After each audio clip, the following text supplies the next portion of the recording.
Boys, how are we all doing today? Mr. Tromboli, Boys. how are we? I'm still laughing Thumbnail. because of our thumbnail we just created. It was a good one. Yeah. Actually, I got a comment from someone this morning that I ran into at the gym, a competitor who mentioned that they really love looking forward to the thumbnail. So thanks for the feedback. We appreciate it. Because for us, we think it's just like something silly, but it's become a bit of a thing. People are like, oh, I wonder what the photo's going to be this week. It's So, you know what? literally Yeah, I'm going to make a commitment starting right now. I'm going to fucking really level up my thumbnails. No, watch. I'm going to put some serious effort into the next few. okay, That's cool. everyone's homework. Go home and put together your top five. Yeah, I'm going to really level up. Well, Scotty's got a toy box at his gym, so I he do. just pulls out kids' toys every time. Yeah, I'll just No, pull no. out a little bit. I think I got a princess fucking wand in here as well. Whip that out next Um, week. I'm even going to bring props. That's how serious I'm going to get. I've already got my next one in mind. Wow, yeah, okay. yeah. You're going to win. You realize that you're going to win. Well, let's Yeah, see. we It's a challenge, man. I'm challenging you. Come on. already know that. Let's find out if any of us are serial killers. Pulp or no pulp? Pulp. Is this in orange juice? What we're talking Yeah. about? Yeah. I Pulp. kind of have both. We go through phases in our house where, Got to pick, Scotty. okay, I'll say I like pulp. Oh man, you both are serial killers. Really? Wait, you don't use pulp? Man, it's got no pulp, man. It's juice. That's it. It's not a smoothie. Man, take it in its natural form. Stop being so fucking picky.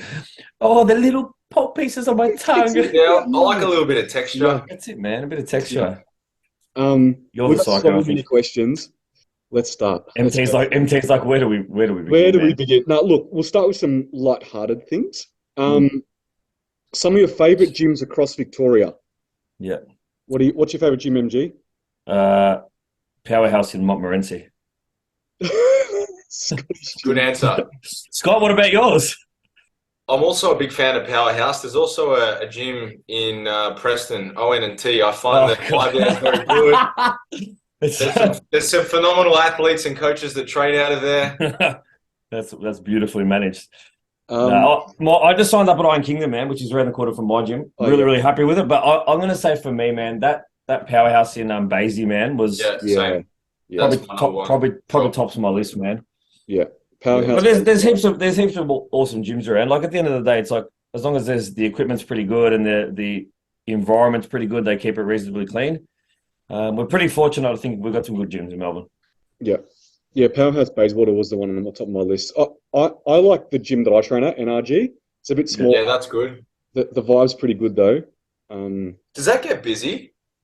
not when I'm Not the there. times that you go, I suppose, yeah. Not times that I go, no. But even Yeah. sometimes I'm there at the start of the peak times, and I'm just finishing up, and it's not even that busy. Well, Yeah. so it's good. I think we should definitely do a session there for sure. Yeah, I'm keen, man. We'll do a catch up there for sure. Um, Someone asked again about the 1 year catch up, the 1 year meetup. Yes, it's in the works. We're going to be doing a live potty at the 1 year mark. It's going to be around about June time period. So season A will be done, which will be great, and we'll do it there. But details to come on that. Someone asked if we're coming up to Sydney for the Fitness Expo, and they also have an ICN show there. It's on Saturday, And Sunday. 29th, yeah, of April. We don't. There's no shows in Melbourne at that Oh, time. hold on. You're talking about the Nationals? No, their actual nationals is the weekend after, but they have a show. Because there's also the maybe it's just for the fitness professionals. The fitness there's a conference up there the same weekend as the Nationals, Probably is. Probably being line up run for the by Expo. Clean Health. Oh, okay, yep, yep, yep, Yeah. yep. Um, I haven't thought about going to the Expo up in Sydney. I don't know. Maybe us boys will have to have a chat about it. See if we're free on that weekend to fly in, fly out on that day. Check out the Expo and go to the show. Okay, and then someone also asked about what are we all eating after the season A shows? Well, Scotty, you're going to be in prep, so this week is your last Suvo, isn't it? It is my last serve, This is yeah. your last Suv this week, so it's going to be a big Friday for you, double Suvos for sure. You missed Especially out because I last week. missed last Friday. We won't go into what happened, but you missed out. Yeah, Missed out. we've put that in the rearview mirror. Yeah, literally. Yep. We actually had Stu from NBA come down and have Suvos with us while he was in Melbourne for the weekend, and that was good to catch up with him. Um, and he's definitely keen for the next one when he comes down for his show in May. So we'll be having Suze with Stu again just before his show. I missed that Um, one. Okay, so some people have also asked, I know you got this question too, MG, about like who's the best athlete we think, on the ICM stage, fitness and bikini. Is there anyone in season A we should look out for? Who's the best in your team? That kind of stuff. I honestly only really know people in my own team or MG's team or Scotty's team. I don't really follow and stalk other competitors, to be honest. I don't know, it's not a thing that I do. So I only can really say what show and maybe who looked absolutely amazing, but I don't follow them and I wouldn't know their names unless they're our athletes. But other than that, I don't really. But I'm really excited about season A because we've already had a really, really good start. And from what I have seen, because I just follow the federation social medias, there's some good competitors coming up, so it's going to be exciting. Yeah, man. Yeah, I'm the same. No, obviously, I know the competitors in both of your teams are all close and sort of share information and stuff. So, there's definitely going to be some standouts. If you want someone to come down and support, I've got a girl who's like battled hard and prepped twice and dropped over 30 kilos to get here. So she'll be doing the May show. So Emily? I can't wait to see Emily on stage just because of what she's gone through to get here and like the journey. And she's been such an inspiration. To drop that amount of weight, obviously we didn't do this in one go. We've been doing it for a long time, but like she just hasn't whined, hasn't complained. Like two young kids, you see them at the gym all the time. Best attitude, right? Like, so I just can't wait to see her on stage. So if you want to support someone at the all-female, a girl that I coach named Emily, come down and cheer for her. She's a great supporter of everybody else. So, yeah. What date is the all-female? 21, May 21. May 21, yeah. Yeah. Yeah, and then they've got the winters 2 weeks later. Are you going to the winters? Have you got people in it? I'll have people in it, yeah. Okay. I think I'm going to have two as well now. Yeah. Because it's 2 weeks. Last time I think it was a bit longer, right? The gap was right. It was a massive gap. Yeah, 2 weeks is great because for us it's just an extra couple of weeks to get a little bit better. So I think I might have two as well, man. Yeah, it'll be great. It's going to be a little bit harder for males because the last male show before that would have been like a month ago or more. Yeah. So unless you go to the South Korea, yeah. Yeah, so you got like April 16th if you're doing ICN, then you got mine the week after, April 23rd, and then you got NBA 2 weeks after that, and then you got 5 weeks. Yeah, 5 weeks. Yeah, a month gap. So, but obviously for the females, you got the 2 week gap. So yeah, so I think that'll be a good show too. All right, let's get into the thick of the good questions. So we had someone reach out. Her name's Coral. She said something very, very lovely about us and the podcast and how amazing it is. I won't read through it, but she's basically a figure competitor, 50 years old. She's been training for about 25 years. Now, she's asking a question about how much lean tissue can she mostly put on in about a 50-week period. So if she's just in an off-season for a year, let's say, how much lean tissue would she put on during that period if all goes well? Like, Scotty, what is like, it's obviously someone that is a seasoned competitor and not a newbie by any means, so there won't be any newbie gains happening there. But like, what rate of gain of tissue do we normally see for someone like that in a year? How old was she again? 50. 50, okay. Scotty, I'll just give you some more info as well. I know her, I've seen her compete many times. She's an awesome athlete, an awesome person too. She gets shredded. Mm-hmm. Okay. Do you have a photo of it? Yep. Because it's without seeing what they're like knowing what your muscular architecture is like. Are you an ectomorph, endomorph? Sure. She said her stage weight is 44 kilo, and she's currently 51. So what's her height though? Don't know. Not too sure. There's a photo there for anyone. Oh wow, grouse conditioning. Yeah. So she's an ecto. So she's what I would refer to as a greyhound. So typically people that striated glutes, striated hammies, everything. Yeah. Getting super shredded, get lean very easily, but they have to work a bit harder. Typically have to push food a bit harder to be able to gain. So if you're, looking at her structure there, I wouldn't say that she's at the genetic ceiling of what she's physically capable of in terms of, what was her name? Sorry, Coral. Sorry if I'm talking to you, Coral, rather than speaking about you in the third person. If you're watching and listening, I think it would come down to obviously a level of adherence. So if you're like, I'm willing to do whatever it takes within a year, I'm guessing that you probably do have to push food quite aggressively, given having a look at your structure of your physique and the fact that you get conditioned very easily. So it would probably be, for me, if you're looking to make new gains that you haven't attained before, it would be going past that set point body composition wise where you've typically always sat, and perhaps like, I don't know, she's on stage at 44, say she floats at like 55 or 56 in the improvement season.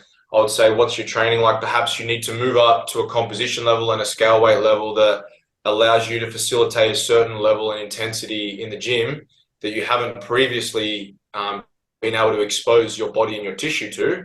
And then I would say, rather than just spend a year, maybe take 2 years and really invest in that time to just eat, grow, train, recover, and then see how you go. And I would use your logbook as a bit of a proxy in terms of, and obviously your photos as well. You don't want to just drift too far away and get unnecessarily fat. But I would say if you're doing everything right, just because you're 50 doesn't mean that you're not able to make gains. At least, I don't know, anywhere from maybe realistically probably a kilo to maybe 1.25 kilos, depending, looking at you knowing that you're probably a hard gainer. But again, it might not sound like much of quality tissue, but I always use the example, if you take a kilo of chicken breast and you slap that on the area that you want it to sit, and again, if you took that over 2 years, then 2.5 kilos difference would be an enormous difference on your physique. Yeah, especially on a 45 kilo body, 2.5 kilos is massive. So right? that's what I mean. Like, you come on stage at 46, same 46, 47, same conditioning, but perhaps with more denser tissue. But I think you probably need to invest in that time, which a lot of people find harder, in the improvement season. But typically, if you've always done what you've always done, you'll always get what you always got. So you kind of need to do something outside of that, sit at a range that perhaps has you feeling a little bit more uncomfortable. But again, we've all seen, when you spend time outside of that comfort zone and you're able to do things in the gym, that's typically where we see the biggest training and physiological adaptations in the form of hypertrophy. So, yeah. So what's your number for the 1 year? I would say I'll be optimistic and say 1.5 kilos if everything was like perfect, beautiful, going to plan. But I would say you're going to need to feed like you would need to feed her, and also bearing in mind that as we get older, our requirements for protein, become a little bit higher. High risk of sarcopenia and whatnot. So, but again, there's so many other compartments to it. It's not just, for example, I would be like, well, what's your training like? How much cardio are you doing? What's your steps? Where's your food at? So I think that's something you probably need to sit down with your coach and perhaps put together, an 18-month or a 2-year plan where you need to be and then manage it. So if 2025 was your next season, if that was an athlete I was working with, that would be how I would view it. We're going to break it up into phases, but you would need to spend some good time being in a state of positive energy availability. Does she compete often? Do you know, MG? Every couple of. I'm just looking back at her history. She works with Trimboli. She works with Cliff Wilson online. Okay. So obviously, so we've. I think it would also matter too, Scotty, is not dieting all those gains off during your prep too. Do you know what's really awesome? That's If you go on her page, guys, there's a comparison photo of her in 2003 at a comp. Look at that, at 46 kilos versus 17 years later, 2 kilos lighter, but obviously with far more muscle. But that just shows, like, as a natty, how much time it really takes. But there's someone that's put the yards in, right? Yeah, of course, yeah. That's crazy. Like a 17-year side by side. Back then, it was the 2000 natural Australian physique titles. Wow. But as Trimboli was just saying, I was just about to get to next. The reason I was asking how she competes, because the way in which you diet down, because if you are someone that is particularly a bit of a hard gainer, you got to run that risk of potentially not being ready too early, because then you probably are going to be at a risk of, and typically that's always our plan, but if you've got someone that's worked really hard to lay out new tissue and you know that you can get lean very easily, like phenomenal conditioning, then perhaps your rate of loss is a lot slower, and then potentially you dial things in and you leave it right to the nose. You don't have to worry about getting, peeled in time, but you need to protect lean tissue. So perhaps you need to spend more time at maintenance. And in particularly when you get very close to being lean, you've got to make sure that you're giving back to the system. And again, spending more time at estimated maintenance. On that, we've got a question about optimal prep length.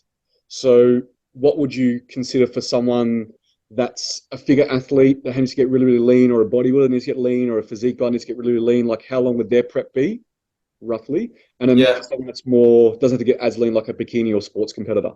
Yeah, as you just, I think context is important. So it would be dependent upon the division that you're entering. So typically, and again, the individual, if you got someone that gets lean real easy and they're a bikini competitor, they might only need 10, 12 weeks. Mm-hmm. Then you might have someone that's a bit further away. Where's their starting point? So let's just assume that we're basing this on starting at an optimal position rather than being, perhaps a little bit too soft. Yeah. But for bikini, I would say anywhere from, I don't know, maybe 18 weeks and down. If you need to do more than 18 weeks for a bikini prep, you're probably starting a bit too soft. Mm-hmm. And then everything from, I guess, sports to men's fitness, maybe 26 weeks and under. And then things like, well, men's fitness and physique, really, any of the men's divisions, you've got to be peeled to the bone. And then I would put fitness and figure in that same category of anywhere from 32 weeks and under. But typically my figure girls and bodybuilders / classic guys would do 32 weeks to ensure they have enough time. But if they're a freak and they get lean real easy, like say MG, your last prep, we know you dialed in very, very quick. I think you did a 28-week prep, didn't you? Yep. Yeah, so we know next time, and you were ready early, you'd probably get away with maybe 26 weeks and maybe another diet break, and then we know we can bring food up earlier. So it really is dependent on the individual, but they're just some generic guidelines. So bikini, anywhere from 18 weeks under, and then for sports, probably 24 weeks and under, and everything else, 32 weeks to maybe 24 weeks. Yeah, awesome. Yeah, totally agree, Scotty. That's a really, really good one. It's a good guideline there for sure. Yeah. We had another question. Tips for a jockey, is a female jockey, who wants to start and has never competed before. So I guess this is for a newbie that's never competed and wants to start. What should they do? The fact that they're a jockey or they're an athlete is probably a good thing because they're probably going to be regimented in what they already do. They know how to train. They probably know how to sacrifice. They know how to probably go without and manage expectations socially and things like that because it's going to be something that you definitely need to do in prep. The first thing I tell everyone is make sure you've gone to shows. Like, there's a first question I normally ask someone that's a newbie is like, how many shows have you been to? Have you been to a show yet? Go to a show, know what to expect, see the different categories, see how the stage works, see how the posing is, try to guess the winners and the placing so you get an understanding of what the sport's all about. And then another big thing is start to work with a coach as soon as you possibly can. Because we all know we've all spun our wheels for years before we employed a coach and we're like, why didn't we do this earlier? So if you can afford it, I'd be getting in contact with a coach as soon as you possibly can so you can start to plan it out. What we find a lot of people, and it's nothing to do with them, it just has to do with education, is they will come to us like now, which we're in March, and be like, I want to do season B. And they've never done a comp before, and they've maybe just started training, or they've gone through a transformation challenge, right? And it's like, just because education, they just don't realize what's involved to be competitive, right? So start that conversation with a coach, even if it's just inquiries, even just gathering knowledge of all different coaches, have a lot of reach out to different coaches, chat on the phone with them, inquire with them. They should be able to walk you through a prep and what to expect. And I think you should start to see a theme of the phases and what you need to go through to compete. That would probably be the two most important things, is go to shows and speak to coaches, for sure. Yeah. Yeah, but the good thing about like coming from a jockey background, as you said, being athletic, you've probably managed weight before for periods of time, because obviously I know that there's weight classes and, you don't want to be super heavy sitting on the horse. So that's probably a positive. I would say, other than everything MT said, which is absolutely spot on, is just be patient and allow yourself enough time to make sure that you either have enough tissue to compete in the relevant division or enough time to get lean, which doesn't sound like that would be the problem, but yeah, just making sure that you've got enough muscle tissue. I think sometimes people are like, oh, I saw this person compete, I want to compete now. It's like, well, I've only been weight training for a few months. It's like, well, do you have enough muscle to make sure that you can stand up there and look like you belong there? So yeah, time and patience as well. Like, muscle takes a long time to grow. So well, Scotty just told you how long it takes to grow 1 kilo of tissue. Yeah. So if you want to be competitive and you've got a lot of growing to do, it takes more time than what you think. Yeah, for sure. Unless obviously you're in that newbie free gains phase. Yeah, unless you're newbie and you've got some I don't know. I'm guessing a jockey that have pretty strong legs, right? So maybe she's got some size there. It might be the upper that needs a little bit more work to balance it out. And we normally see that in athletes that have been in a specific sport. They're kind of a little bit imbalanced. Like I know I coach a couple of soccer players and things like that, or they were soccer players. So it's like they always got big quads and calves and legs, and then the upper body's not as developed. So it's like, hey, we've got to spend time doing that. So, yeah, definitely talk to talk to coaches, and definitely go to shows for sure. Yeah. Okay. Peak week. Let's talk a little bit about peak week. Potassium supplements for peak week. Is this something that you would recommend, Scotty? Typically, if you haven't been taking a supplement prior to it, then now's not really the time to start adding it in. I think if you're not getting in enough potassium within your diet, firstly, like your body will attenuate that on its own. But things like consuming some coconut water or some potato or banana and things like that, as long as you are aware of what your intakes are and you make it fit, that would be a better alternative. But I wouldn't just wait all of a sudden to now be like, because those things should be within your diet pretty much anyway. So if you're not getting enough, just someone like, say, for example, you, MT, you're a good example, someone who likes a lot of sodium in your diet, you like to season your food a lot, which is totally fine, but it means in order to balance that electrolyte level and to make sure that, you know, your body's not having to work too hard. At the end of the day, if you're consuming too much sodium, you just piss it out. You just excrete more of it. Yeah. But if you can maintain, and that's the beauty about having, you know, very healthy functioning renal system. But if you have the ability to get the right ratios in, that's obviously going to be more optimal than if you can get that via an exogenous form in terms of just getting it within your diet. Yeah, so if you're not taking that, then I wouldn't start just introducing it now. I would just get it from natural sources, introduce some coconut water. If you are having coconut water, just make sure that you're aware of the macronutrients in it, because there's lower calorie ones and there's higher calorie ones that have more sugar. So just make sure you check that. But otherwise, you get a lot of potassium in potato. And if you are incorporating potato, be mindful as well that potato is very high in fiber. So typically, with my athletes, if we're pushing in a little bit more of that potato in the morning, say the day before the show, it'll always have in brackets skin off. Take the skin off, because you don't want too load of fiber. Otherwise, if you're having 2 meals where you've got 400 or 500 grams of potato and you leave all that skin on, your digestion is not going to be very good, and you may get a bit of stomach distension or some gastrointestinal duress, which you don't want. Yeah, definitely agree. I think the only time you would introduce a potassium supplement is if your calories were super low and you couldn't fit those types of food in, or you just didn't like those foods and you just didn't want to eat them for whatever reason. You would have had that supplement a long time ago. It wouldn't be something that you just introduce all of a sudden in peak week, for sure. You want to try to keep those electrolytes consistent. You don't want to start playing with those in peak week, for sure. Yeah, and most people's diets leading right up to peak week contain bananas and potatoes. Like, I'm so fucking common, right? So charisma potato is going to be one of the most eaten foods of a physique athlete. Yeah, 100%. Totally. We had another question about peaking, since we're talking about peak week. Trying to peak when you're on really late. And a female asked this question. So I know we had that in season B for the ICN Vic show, where, you know, that show finished at 11 p.m. at night. So it was really long, and like, luckily it was bikini athletes on at the end of the day, right at the end. But that was something that was a little bit tricky to manage, because you wanted to feed those people, but you didn't want to overfeed them, have any distension in their digestive tract and things like that. So it was definitely a balancing act, because you normally think about it is when you wake up, you probably look your leanest, and then when you go to bed, you probably look your most wateriest, and just you don't look as good, right? So imagine trying to hold that look for the whole day. It's a bit tricky. I think for someone like a bodybuilder would be very, very difficult, and that's probably where I'd probably get your advice on that, Scotty.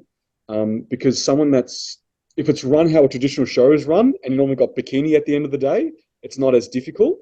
But if it was, I couldn't imagine if you had bodybuilders that had to wait till that long to get on the end of the day. It'd be really tough. And I know some pro shows are like that. When literally every pro show I've ever done, yeah, it's always on late. And I remember my very first one, we were meant to be ready we were meant to go on at 8, And I think one of the divisions, there was a lineup of like 20, and we didn't get on till like maybe quarter to 10, and I started pumping up at like 7:30. Wow. And so to hold that look was really hard because it was like sodium, fluid, find out how long have we got to go, calm down. Like you're just constantly trying to hold it.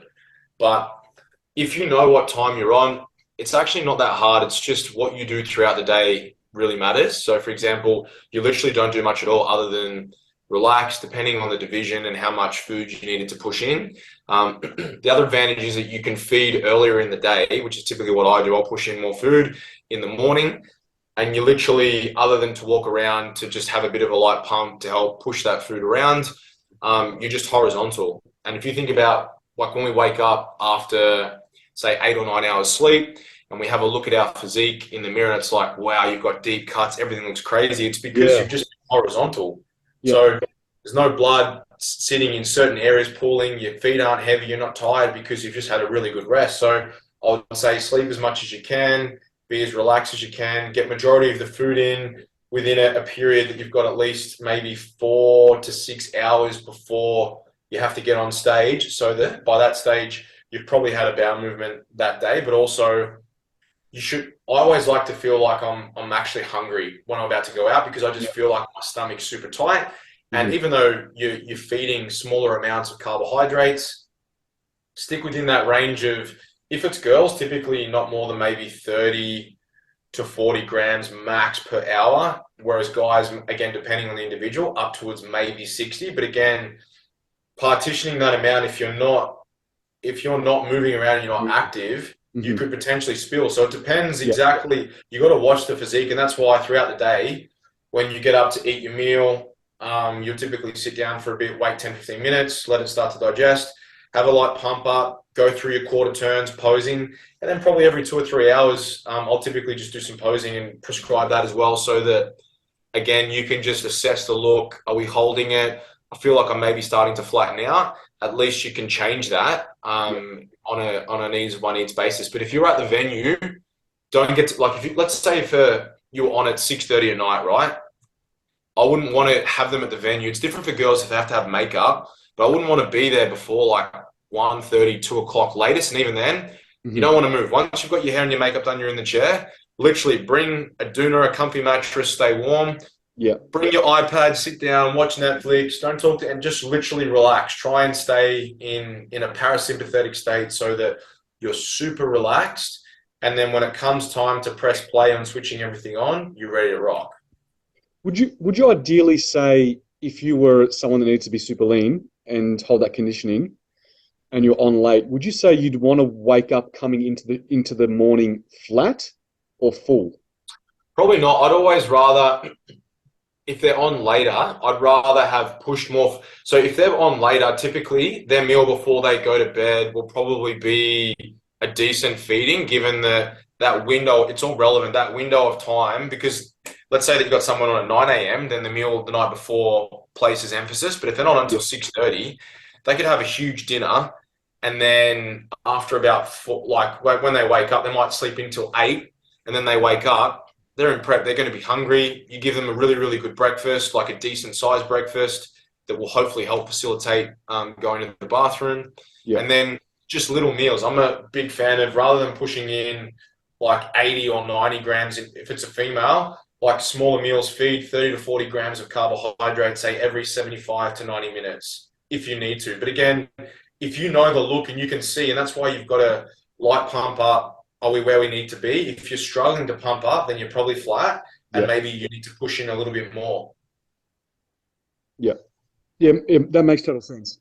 I think the most important thing that people need to realize there, and probably the biggest takeaway, is lie down and take it easy. Yeah, don't move. Like, you want to do the very, very bare minimum until really nothing really changes, until you're like maybe 90 minutes out. You want to start to think about getting your stuff ready, like getting your kit on, starting to move around, starting to, okay, now I'm going to start to get hyped up. But before that, there's no need. And always, obviously, if you're at the venue, have someone, not you, who's going to check where are they on the lineups, how far out am I? And your coach should be doing all that with you. If you didn't have a coach, then you'll just have someone who's your runner who goes and gets you all that information.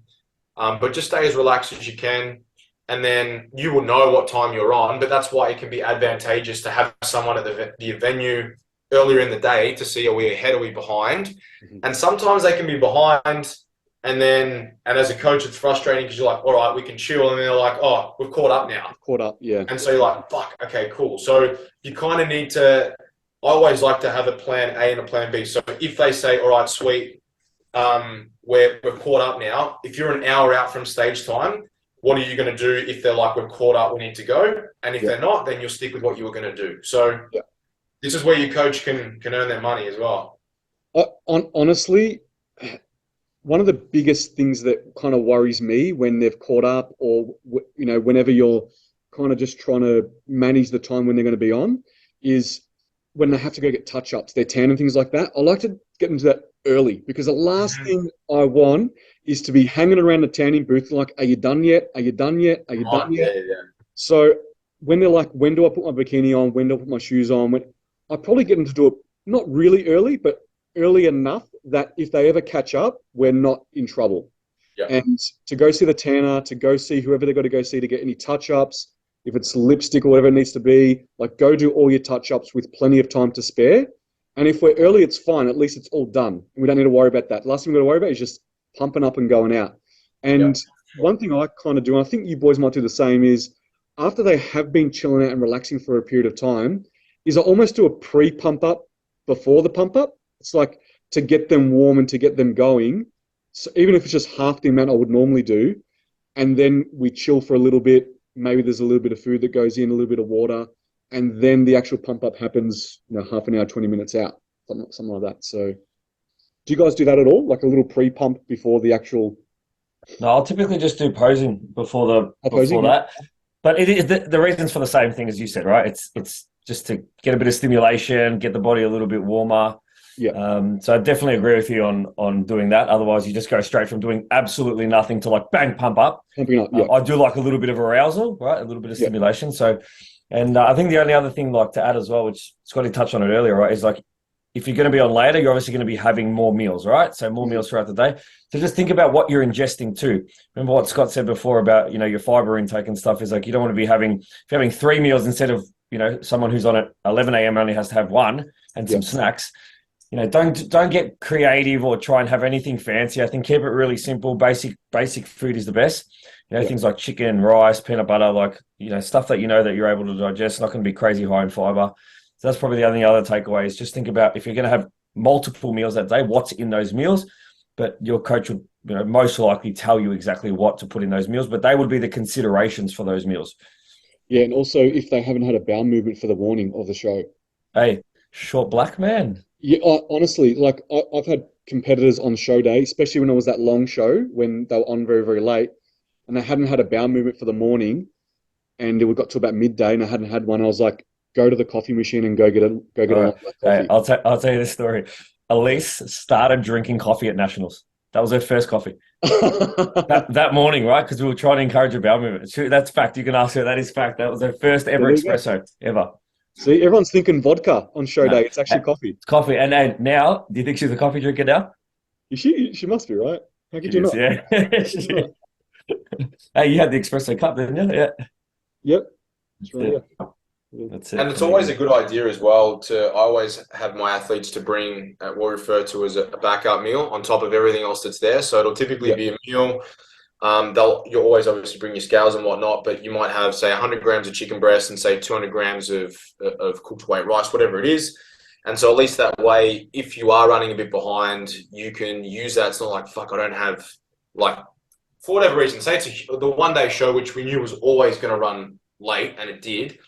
At least that way, if you didn't plan for that to happen and you thought, oh, everything will just run smoothly, then if you're like, I don't have a meal with me, so I'm just going to have whey protein isolate, so I'll have to drink it instead, and then I've got to piss all the time. And sometimes it's easy to just always have a backup. You always want to have a contingency, a plan for if things don't go to plan. Yeah, that's a really funny one. Go to the toilet and the bathroom, even if you think you don't need to, because just sit there. I've had competitors where we're pumping up side stage, like, I've got to go to the toilet. And I was like, oh my God, quickly go. So just go to the bathroom, even if you think you don't need to, just in case there's things there that need to come out. So yeah. Whilst we're talking about comps, before we change a bit of pace, we had some things about men's divisions. So can you be too muscular for a division, men's fitness versus men's physique? And how much do they rank conditioning in those divisions above, size, posing, muscularity, and things like that? Who wants to kick that one off? Yeah, I think the answer is yes, you can definitely be too big for divisions. I think the ones that it would stand out in the most is men's fitness.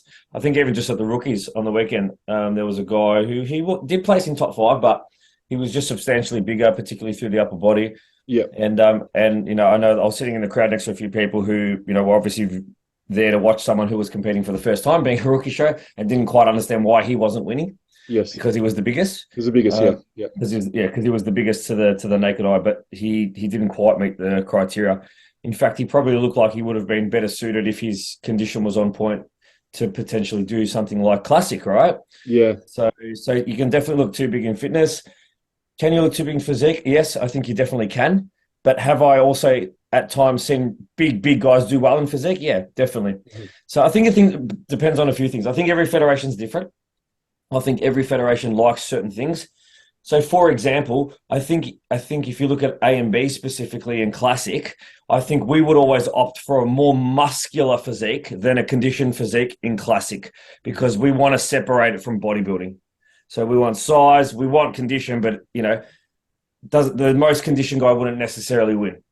We would opt for muscle in that regard. Versus bodybuilding, we probably want the most muscle and the most condition. All right. But I think in physique, I think condition is super, super, super important nowadays. I think in men's physique, or fitness as we call it, condition is always prioritized. So I think it does get rewarded. So I think focusing on condition should always be like the number one priority, and making sure that you're coming in lean enough. But yeah, you can be too big for certain divisions. Yeah. Anything to add there, Scotty, being a fitness and a physique pro? I think they're trying to, I know within ICN, they've tried to sort of stamp out, because you sometimes will get some classic / bodybuilder guys who might want to jump into men's physique, but you can just tell it's very easy when you're there. You're like, you might have someone who's huge and they're like, oh, wow, he's going to win. But it's like, you're not men's physique because you've got huge shoulders, huge chest, but if you don't have any symmetry and you're not able to display the physique, there's an element of aesthetics to it as well. Just like classic has a really niche look. Like bodybuilding is very easy. That's bodybuilding. Classic, I think, is very easy to stipulate as well. I think sometimes it can get murky between fitness and physique, but typically the physique guys are just bigger. The conditioning for me should be the same. In men's fitness, you're wearing short shorts, so your legs are on display. If I've got guys competing in men's fitness, and even, myself when I'd competed in men's fitness, you got straighter glutes, you got feathered quads, because they're on display. And typically with the fitness shorts, when you hit your rear poses, the shorts they give you, unless you're allowed to, on the pro shows, you're allowed to wear your own ones, but in the amateur ones, they're so short that if you've actually got some decent legs, you can almost see your ass. So if you've got feathered, glutes, when you hit a rear shot, the judges can see that this person's very conditioned. They can only judge what they can see. If it's like, wow, this person's stripped, then of course it's going to be advantageous to you getting the result. But you can definitely be too big for fitness. For physique, similar, but again, it's very easy to tell, because it's usually a bodybuilder who perhaps doesn't, like what you were saying maybe about that fitness guy, who didn't really know where he sat, and so he probably just chose fitness, but he was just way too big for it. Yeah. And then sometimes the thing that can also make it look exaggerated is the order that the show runs. So because we get to see the bodybuilders first, when you then re-step on them with a pair of board shorts, because we've already seen you without them, from a crowd and from a judge's point of view, it does make you look out of place, because you looked like you belonged in that division. Now that you're in this division and you've got a pair of shorts on, because I've already seen you I saw you earlier, that also contributes. I think it exaggerates the point. Yeah, definitely. All right, change your pace. We're going to talk about coaching business, online coaching. We got 2 questions. The first one was from someone called Mel, and I'll just try to shorten it a little bit. So she was basically talking about leveling up her knowledge, specifically in nutrition, and not having to do a 4-year course. obviously trying to get do a diploma or a bachelor or something like that. And what would be the best way to educate herself to be a good coach and be able to prescribe or dictate someone's nutrition. And then another question was, and if we know any courses or any ways or any things that we'd recommend to educate yourself. And another question was about just like the A to Z of starting and being an online coach. I know I've just had 2 clients have just started their online coaching business like this week. And I've just spoke to someone else that was a client who's an existing face-to-face coach that wants to convert to online. So I've kind of had these discussions recently. It's obviously getting really, really popular to be an online coach now. So I guess we'll start with the education aspect. As we kind of know, we have to get our Cert 3, Cert 4 to get our insurance. And yes, we get a bit of an education out of that too. But then from the nutrition standpoint, we're going to take this from a comp prep perspective, right? Because I think you could probably educate yourself enough by reading some just ebooks and things like that, or following the right people, or listening to the right podcast to kind of know how to coach someone through a fat loss journey, right? But it's going to that next level of trying to get them ready for a show, which is a little bit more difficult. And educating yourself in that manner is a little bit more difficult also, because we don't have any courses for that per se. And there's nothing that you could, that is something that you go to university for, if that kind of makes sense. So I'd always say is make sure you got your Cert 3, 4, you got your insurance, and I would also make sure that you already started some kind of coaching, because I think having experience coaching people will only help you when you need to take someone to that next level. Yeah. From a nutritional aspect, I think we spoke about this a long time ago in a potty, but that is a Muscle and Strength Pyramid by Eric Helms.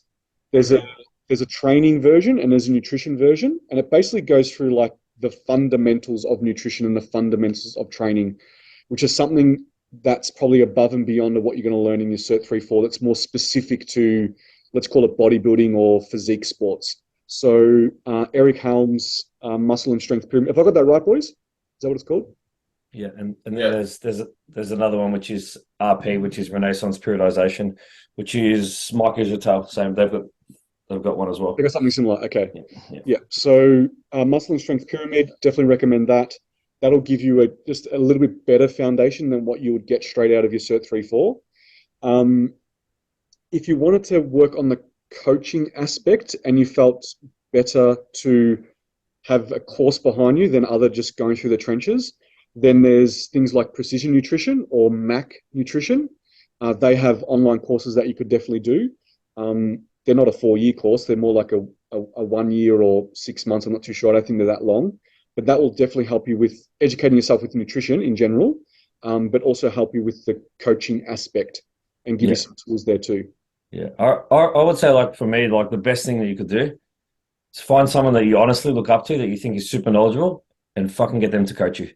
That would be like the most beneficial thing you could do in terms of learning. And if we're relating this specific to comp prep, I would say hopefully you've been through the journey yourself at least a few times, because if you've never gone down, like, as Scott says, deep in the trenches, right? Like, if you've never taken yourself to that level of composition and suffered and understand what it feels like, it's really, really hard to sit there and advise others to do the same thing when you just haven't felt it, or you haven't felt it regularly. So I would say try and compete, make sure that you've got the track record of proof of doing it yourself, and then get someone who you know is knowledgeable, that you respect very highly, and get them to coach you. That investment alone, for whatever it costs you, between $80 and $100 a week, would be some of the best education you could ever get. And I would say this: connect yourself with therapists. Connect yourself with physios, with osteos, with people that are also educated and have a degree background that you can learn off too. So it's all about who you surround yourself with. 100%. Yeah, there's only so much you can learn in a course or online, or listening or listen to having ebooks and things like that. But I think you hit the nail on the head. Is you just need to start, and you need to have gone through it yourself and being coached by someone, and just basically utilize what they're utilizing with you, and then start using that on other people. Yeah. And then your knowledge is going to get greater and greater and greater. Every year, my coaching changes and it For improves. sure. Only not because I'm reading more books, it's because I'm coaching more people. Yeah. And like, we'll give examples of us three. So like, I'll start with you, MT. I've known how long you've coached for, right? When did you officially become an online coach? After how many years of coaching? When I was like, okay, I'm fully fledged on majority online. Yeah, absolutely. It was like 2019 and definitely 2020, Yeah. obviously, because of Yeah. COVID. So 2020, and when did you start coaching face to face? 2016. Cool. So 4 to 5 years. I could change over to online now, and that would have taken me 5 years. And Yeah. Scott, you're probably in the same boat. You could, but obviously you're in the gym too. So, but how long has it taken you to get to that point where you could just go online? Yeah, I think there's a there's a definite where you need to do so much face to face so you know how to train someone, how to program for someone, right? Because that's what the face to face really is. During face to face, you're not really discussing nutrition or doing some kind of check-in or anything like that. That normally the PT session is the PT component, right? It's not the coaching component. So knowing how someone lifts, how to correct their lifts, how to program for someone, gym etiquette that you learn when you become a PT and you write a program for someone, things like that. That's going to be that component of your coaching that you need to nail. The other bit where it's about how to coach someone from their nutrition, weekly check-ins and things like that, that's just going to come with obviously time, experience, and having a coach. So you know how a good coach operates and how they do those things so that you can then learn from them for sure. So I always split it into two. And I was talking about someone today. I was like, if you're a PT and you're just doing PTs with someone, have a coaching component that goes along with that, right? Don't just PT them and never talk to them until your next PT session. Have check-ins with them, write their nutrition, write their training program. Actually split the two components up. Have a PT component, have a coaching component. And I actually would make them separate transactions, right? I'd have them separated. You get paid for your coaching, you get paid for your PT. Because with PT, you can always remove that component or change the frequency of your PTs with someone, but you're always coaching them on a weekly basis, right? Yeah. So I think from a business perspective, splitting them into two separate segments is also a smart idea too. Because we always have that time where someone would cancel a session so you don't get paid for that week, but you coach them. So that's why you would split them up, because you still want to get paid for your coaching aspect, even if they don't rock up to a PT session, because you've still written their nutrition, you've still done a check-in with them, and you're still coaching them, but maybe they didn't come in for a PT, which is perfectly fine. And that's why I'd recommend splitting those two up from a business decision for sure. When I started, I didn't have any coaching clients. I had PT clients. So I coached all my PT clients. I didn't ask for anything additional money-wise, just to try and get better. Mm-hmm. So like I gave an extra service because I'm like, fuck, I'm never gonna be able to coach properly unless I start coaching people, and that face-to-face session is obviously not the full package, right? So I wanted to develop my skills. So when I was early on, I was just doing both, just to improve. Yeah. How about you, Scott? Are you going to say something? Yeah, I think so. In terms of the courses, I was going to say that you're new and you're starting out doing the Sports Australia nutrition. I think it's Sports Nutrition Australia. I think that's what they're called. You can do that course and you can get certification and registration and insurance to actually practice as a sports nutritionist. That will also give you some of the basics in terms of nutrition physiology, some science and some basic biochemistry, so that you can kind of understand some of the processes that are undertaken by exercise metabolism when you are coaching someone. So you're putting someone in a calorie deficit, actually understanding what is going on internally to facilitate that. Again, it's not at a, it's probably not even at a bachelor's degree level, but for some people as well, they do that and it's like, wow, I really like this. And then it's a stepping stone to say, maybe I actually do want to go and do an undergrad degree. But otherwise, as you guys just said, it's the not expecting that everyone owes you a living. You've got to always say to everyone, you've got to do your Ks. I get emails every week from uni students that want to do placement and they want to do that. And it's like, it's what they want, versus the first mistake they made is they haven't even to the gym owner rather than saying, hi, Scott.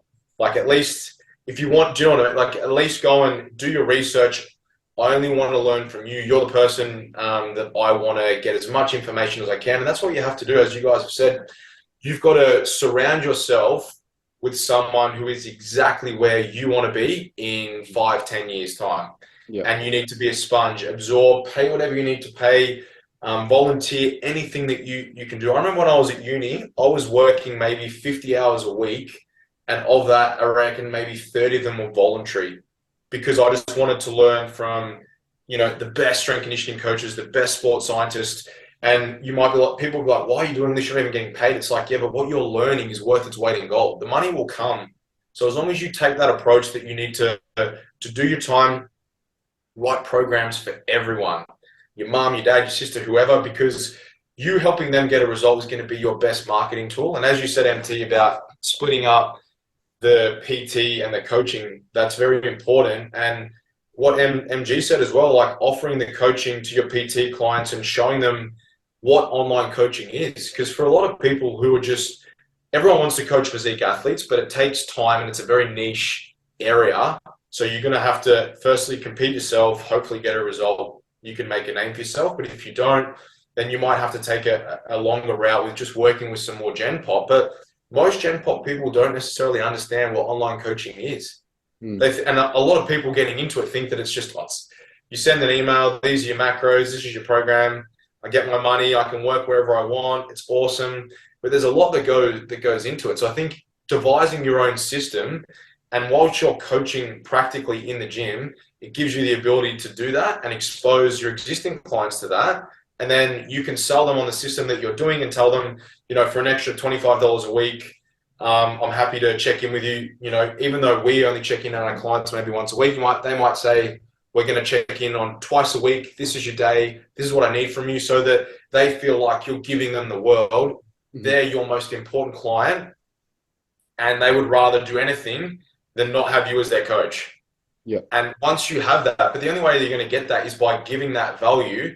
And if it's not something that you truly love and care and are passionate about, you'll never be successful. But if you truly are as invested in their goals as what they are, then they will feel that and they'll sense that. And then your clients will just come. You don't even have to stress about, people place so much emphasis on marketing and this and that. I don't know about you guys. I don't do any of that. Your clients that you get, it's just through people that they've heard of, that they've spoken to, that they've seen.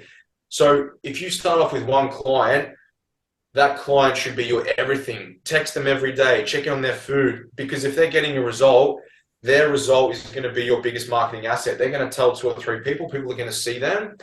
And then that's just how it starts, and it snowballs from there. So I think just do your time. I definitely don't think you should just say, now I'm going to go solely online. You should be dabbling in a bit of both, because they'll feed off each other. And then when you get to a point financially where you can afford to just do one, hopefully you can get all of your PT clients to come across to online. And then obviously you build your business from there. But they can definitely feed off each other. They're both going to be beneficial to one another. Yeah. And if you want to be a comp prep coach, comp prep coaching requires weekly check-ins and individualized programs, individualized plans. So if you're someone that wants to be a comp prep coach, don't create cookie cutter programs, make 8-week transformation challenges, because that's not how you're going to be coaching someone in prep, right? So actually start working like a comp prep coach would be working, right? So weekly check-ins, making sure you're gathering all the data, analyzing the data, have a system to do that, whether it's a Google Sheet or an app, doesn't really matter. As long as there's some interface between you and the client, and there's some communication channel between you and the client, then that's all you need to have. It can be rough and ready, and you can improve it over time. Like I started with Google Sheets right at the start. So it can be rough and ready, and then you can evolve, or they work too. You can leave it the way it is. But as long as you just start doing. So I think the summary of that is start doing and surround yourself with good people that are educated. Try to be educated by those people, or even be coached by those people. And I would, when I started, I was just listening to so many podcasts, reading so many articles, going through so many forums and Facebook groups where they're discussing things. and I'll just be following people and listening to everything they said and just absorbing. And you eventually start to see trends of what's working. And then you start implementing those trends. And then you see if they work for you or not. And then you start refining your craft from there. But maybe us boys might come up with some kind of educational piece. What do you reckon? Yeah, 100%, sure. man. I think To help people out. there's a lot of coaches as well. I don't know whether I'm sure you boys probably do it as well with your own clients, but in terms of mentoring sessions as well, like I've done that with a lot of coaches that I don't even coach, that we've done 8-week blocks where they want to just do a mentoring program where they want to learn about, say, the physiology behind peaking, or it could be whatever. So you can normally seek out people for that. But if you really want to know contest prep and you perhaps not wanting to, or you want to try and speed up that process, a book that I would definitely recommend that you need to go and buy, and it's very cost effective, is Lane Norton's contest prep book. So it's an ebook. I think it's only like $100. Even though I would say that I had a good understanding of how all of that works, I still, when that came out, and also getting a subscription to MASS, monthly application in strength sport, which is Eric Helms, Mike Zertos, Eric Trexler's there. Basically, every month they release, it's a peer review on all different types of meta-analysis and research papers pertaining to strength sports, nutrition, powerlifting, weightlifting. And so exposing yourself to that information, and even when like you are established, I don't know about you, like I'm forever going to be a student to the game, because the longer that you are in this field, the more you realize there's so much more, and it's continually, evolving. So you can never just sit on your toes and be like, oh, I've had some success, I've got a few pros on my roster, I don't need to continue to learn. Well, maybe some people do, but I can put my hand up and say I certainly don't. So I think you need to continually want to try and learn from people that have more information than what you do. Yeah. I think also Cliff Wilson has a comp prep book too. Okay. Yeah. Which is a good one. But That again, was the first one I ever bought. Yeah, you bought that, right? Yeah. The original one I did a long time ago. Yeah. And these are the things, like, read all those books, it's perfectly fine, but you got to start doing. Yeah, you have to. That's where you're going to learn the absolute most, for sure. And bide your time as well. Don't come out of the gates and say that you can charge $120, whatever it is. You got to earn the right, especially if you don't have any type of degree or masters or anything like that. Like, you need to bide your time. And typically when you're first starting out, you're not going to get, say, $70, $80, $90, and you shouldn't want to do that. You want to try and just get a roster. So even if you're charging $25, $30, whatever it is, and then get all of those people results, and then the next intake that you have, you can charge more money from a business perspective. Yeah, definitely. I love that. I remember those days when I first started. It was fun. It was definitely fun. A lot's changed since then. A lot has changed in the industry, and a lot has changed in the physiques and what they're looking for. And that's something that you need to educate yourself on too, is how the judging has evolved, and what they like, and what they're who's winning, and what you really need to change in how you program for someone, and level of conditioning and muscle mass and shape and size and proportion, and their posing. Everything's changed so much. Yeah, so it continues to evolve, and as you said, Scotty, you can't think that you know it all, because there's no possible way you can. Yeah, it's a moving target, and you've got to stay up to date with it. The moment that you think that you've acquired all the knowledge that you have, then you're not going to get any better as a coach. Yeah. And in my opinion, you're pretty much done. You'll stagnate. You'll eventually just fizzle out. All right, last one before we go. Let's go to a training one. Lifting plateaus in the gym whilst in comp prep. MG. Scotty's been talking, so let's go to you. Yeah, this is a good one, man. This is a good one. So I think sometimes we kind of predisposition ourselves to believing that because I'm going to get lighter, that I am going to get weaker. It's not to say that that doesn't happen at times, but I think for a lot of athletes, it happens sooner than it needs to. And I think a lot of it just comes down to your attitude towards your training and the way you set your sessions up. So there's a few things that, like, I would suggest as things to utilize when I'm heading into a session, right? So One is obviously your pre and post workout nutrition, but let's just talk about pre-workout nutrition. So obviously everyone's plans are going to be different, but whether you're on a meal plan or you're macro tracking, ensuring that you're getting, an adequate amount of your daily carbohydrates in your pre and post-workout meals. But specifically for me, for pretty much all of my team, whether it's I'll just use a couple of my bikini girls as an example at the moment. We're intaking something like 40 to 60 gram of carb in our pre-workout meal. So that's the first part, is adequate fueling. The second one is obviously your settings.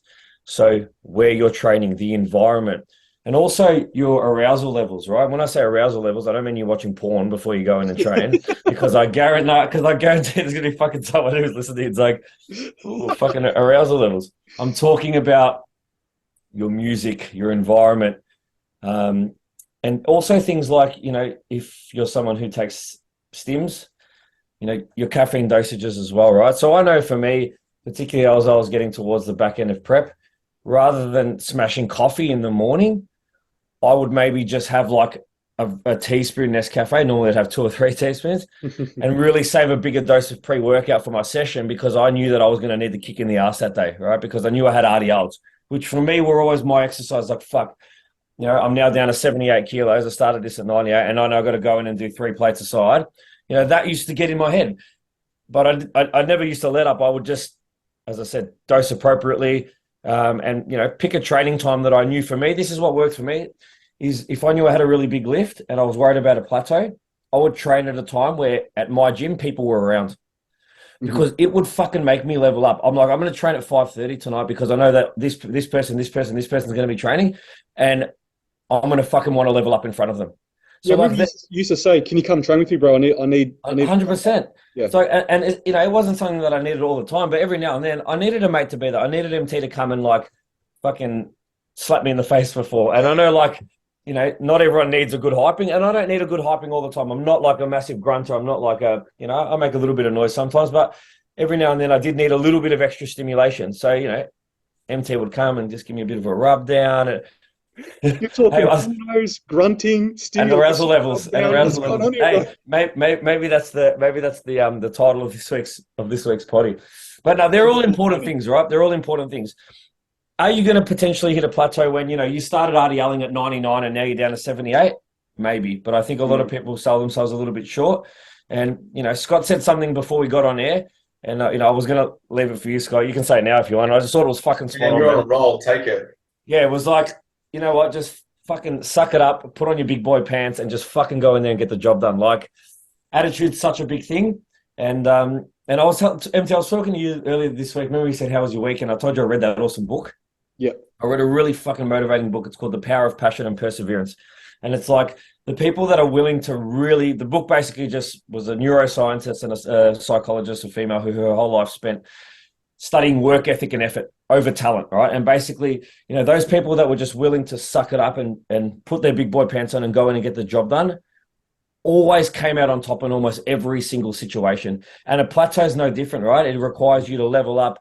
And if you can get all those factors in place, you can fuel adequately pre-workout. You're in a good environment. You've got good people around you. Your music is there to stimulate you. Your energy is high. And you got your big boy pants on, you can do dangerous things. 100%. I think all those things make total sense. And also look at it, if you plateau in the off season in your training, what do? Right? Spot on, man. Spot on. You change things out. You might change the exercise. You might change the variation, the intensity technique that you're using. You might go to drop sets.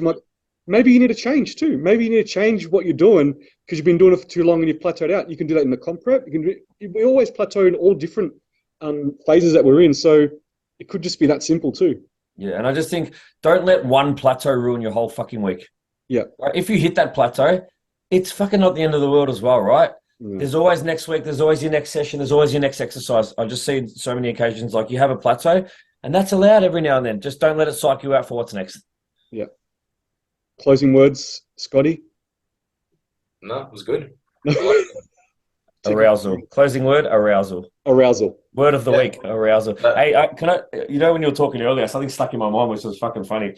If because you said, you know, when you're getting ready for a later show, and you said if you bring your doona and your mattresses, can you imagine if every show for the rest of the season you see people walking in and they're holding mattresses? Like, what the fuck are you doing bringing a mattress? I Like, didn't mean like a fucking bed mat. I meant no, like but the blow up ones because the ground's no, very hard. but how It's fucking awesome if you start seeing people, they're walking in with mattresses like, hey, you can't bring that in here. Oh, but Scott Morrell said I can bring my mattress. Imagine they start plugging in like the air pump and they're pumping up their mattress. They're plugging it in, burn, while it's Yeah, and your Alright. big socks as well. You got to keep your feet warm. Mention on the Socks are a must. potty. Special mention on the potty for anyone who brings a mattress to any of the upcoming shows. I want a mattress. I want a bedside table with a lamp on it. I want you to bring your teddy with you. Like, For my first show, I'm gonna rock the socks, mattress, and the slides, and I'm gonna nice comfy setup. MT, I want you to bring your saucepan and the spatula just so I've got keep me nice and relaxed. Scotty, I'm going to tuck you in nice and tight. And then when it's time to go, and you need to get up in bed, I want you to get that spatula and just start whacking that pan. Now I'm gonna be very aroused and ready to train / compete. Oh, that's gold. That's good. Good Let's finish. go there, boys. Oh, legends. All right, well, we're catching up this week, which is good. Looking forward to it. We've got a few things in the pipeline, so the three of us having to catch up to invest in the rest of the year, which is going to be amazing. Yeah, we might be helping some people out in that education aspect that we spoke about. So yes, something's happening.